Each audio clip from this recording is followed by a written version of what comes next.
BJP को भी हिंदी उर्दू बोलने के लिए पाकिस्तानी बना के पाकिस्तान में भेजो। এবার বাংলাদেশে পুশিন নিয়ে উত্তাল ভারতের লোকসভা। শুধু বাংলা কথা বললেই কেন বাংলাদেশি তকমা দেওয়া হচ্ছে এ নিয়ে উঠেছে প্রশ্ন। বাঙালি ভাসমান শ্রমিকদের বাংলাদেশে পুশিনের অভিযোগ নিয়ে শুক্রবার আলোচনা হয় লোকসভার অধিবেশনে। এ সময় তৃণমূল, কংগ্রেস এবং বিজেপি সংসদ সদস্যরা তর্কে জড়িয়ে পড়েন। তো আমি যখন বাংলাতে বলছি হয়তো আমাকে বাংলাদেশি বলবে।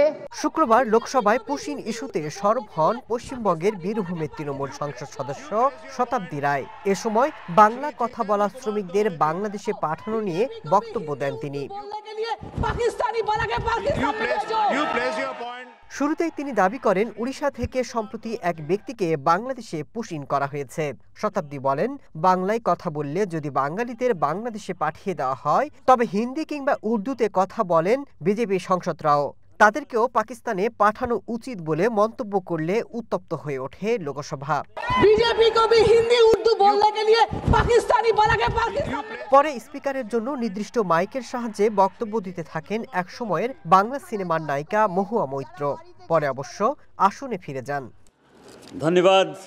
এরপর নিজের ভাষণে শতাব্দী সহ তৃণমূলকে পাল্টা আক্রমণ করেন বিজেপি সাংসদরা। উড়িষ্যা থেকে বাংলার কাউকে বাংলাদেশে পাঠানো হয়নি বলে দাবি করেন তারা।